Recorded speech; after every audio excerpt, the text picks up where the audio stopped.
Welcome to Unseen Rite, where history isn't just rewritten, it's silenced. In the summer of 1894, in the sweltering border town of Laredo, Texas, a quiet panic gripped the edges of a dusty parish.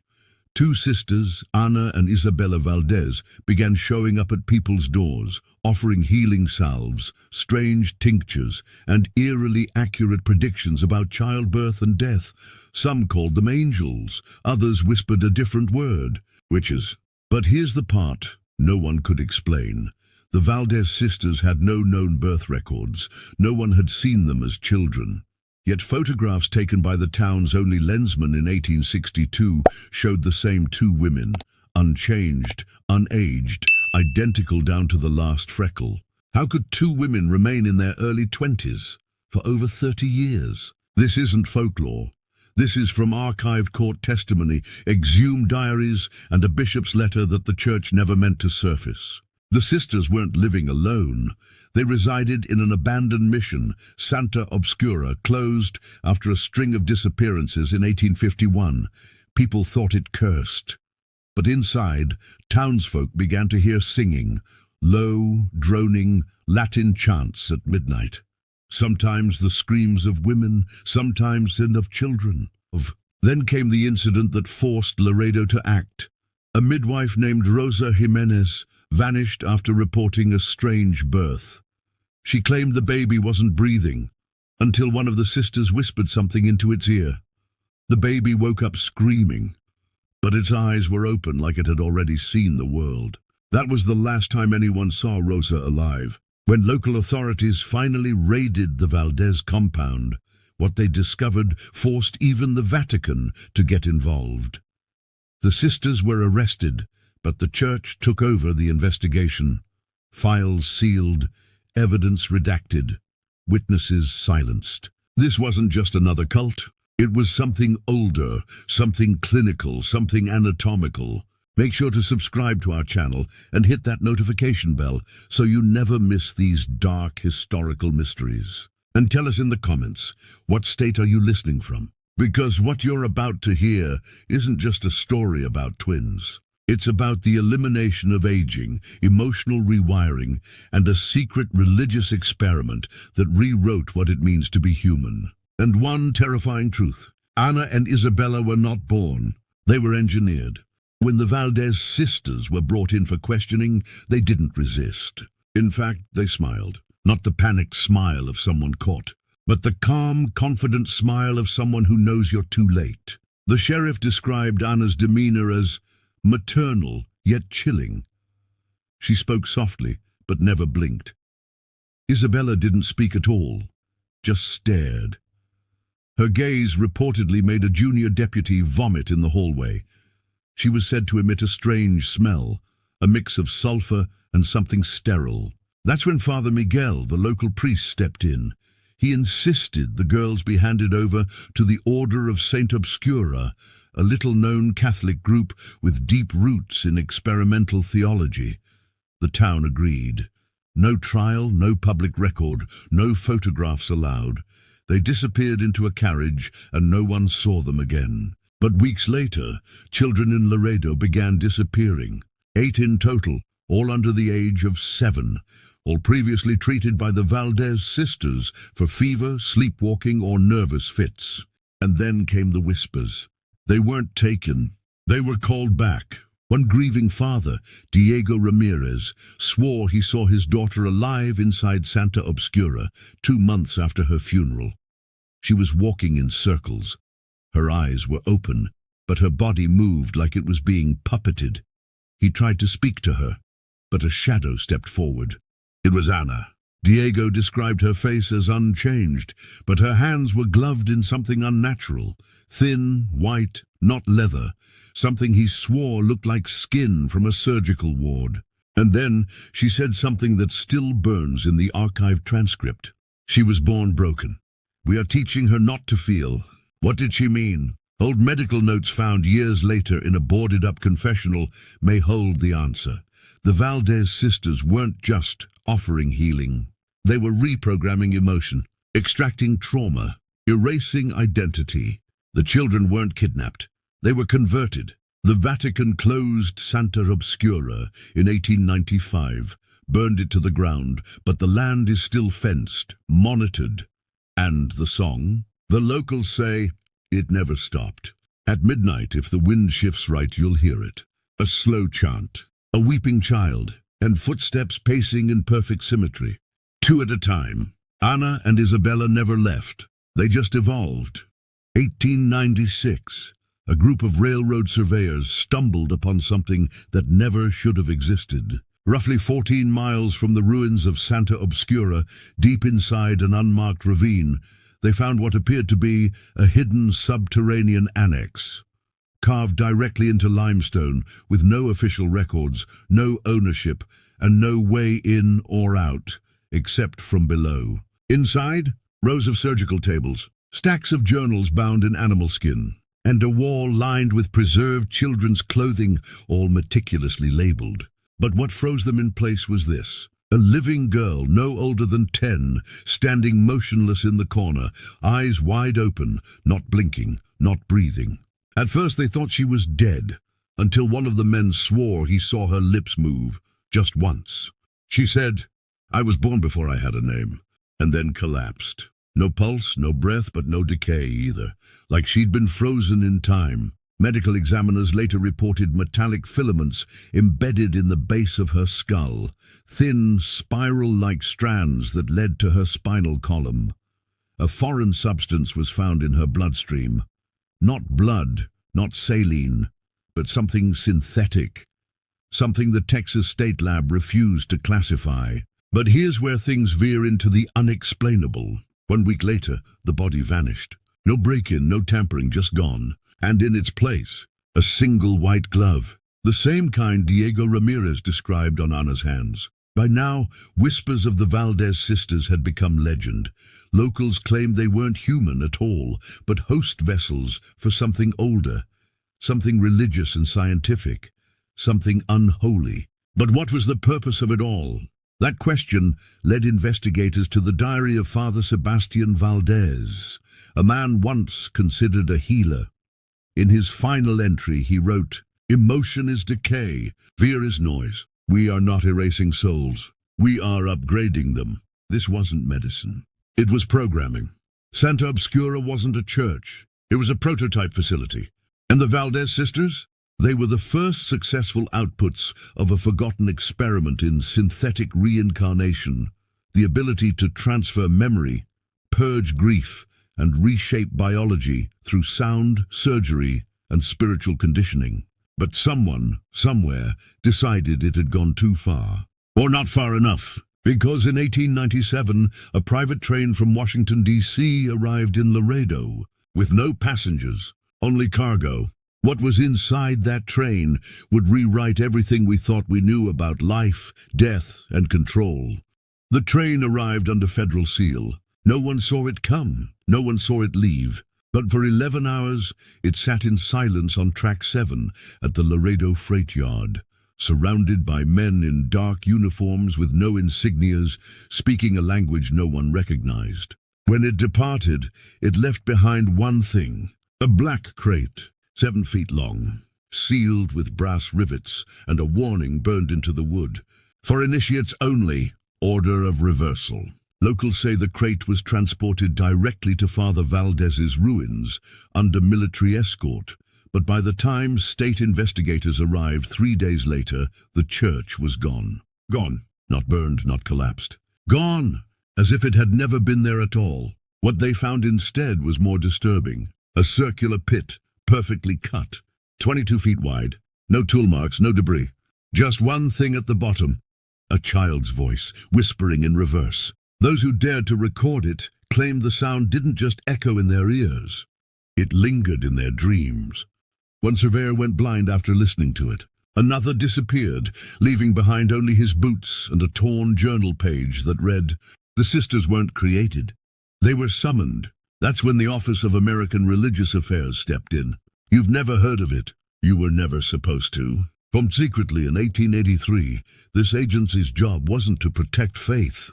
It was to suppress anything older than it. They declared Laredo a spiritual contamination zone and buried the case. but fragments escaped, letters, artifacts, a single black and white photograph of a twin girl staring into a mirror, but only one reflection. And that reflection, her eyes were open. This is the part most people won't believe. In 1923, a university professor in Chicago received a strange package, a cylinder phonograph marked Santa Obscura. When he played it, the sound didn't just play. It synchronized with the lighting in the room. Plants wilted, animals panicked, and the professor's wife reported that for 47 seconds he spoke in reverse. He died that same night. Inside his chest cavity, a single surgical thread tied into the shape of a cross. And now, here's the part you need to hear.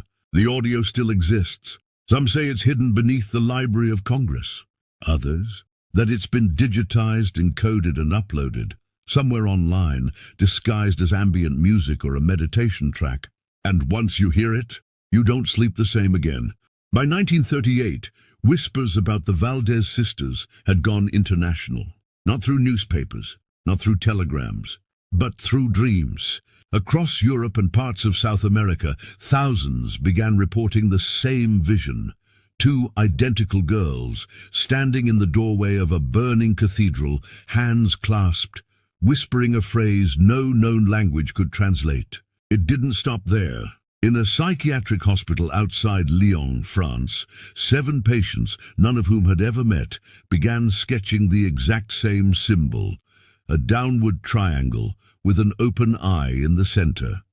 Beneath it, the phrase, Los hijas del silencio, the daughters of silence. By 1940, the Vatican intervened. They didn't send priests, they sent architects. What followed was one of the most secretive operations in modern Catholic history. The blacklisting of Laredo. It was erased from pilgrimage routes. Historical maps were altered, and satellite coordinates were intentionally scrambled in early U.S. intelligence archives. But why? Because the church was no longer a building. It was now a ritual site, a place where memory could be rewritten. Let's go deeper. Declassified reports show that in 1944, a U.S. experimental unit called Project Refrain was established. Its purpose: to investigate religious acoustics with potential to modify temporal perception. Translation: sound that could control how we remember time. At the center of this research, recordings recovered from the Laredo site. Tapes that, when played, caused test subjects to forget their own names or recall events they never lived. One man recited the birth records of 17th century nuns, perfectly in Latin, despite never finishing high school. Another tried to dig into his own skin, convinced there was another version of him buried inside. But here's the twist. None of this was shut down. It was expanded.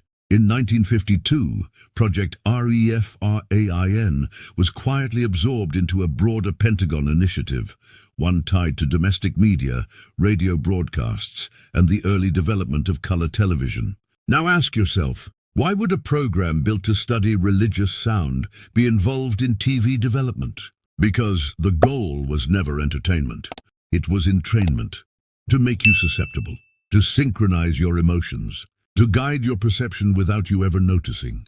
And the final prototype? It wasn't a weapon, it was a frequency, still used today, still humming under commercials, political speeches, and even children's cartoons. So next time your memory feels foggy, ask yourself, is it really forgetfulness? Or was something removed? They called it the baptism device, a machine built inside the ruins of the Valdez Chapel that didn't cleanse you with water. It cleansed you of identity.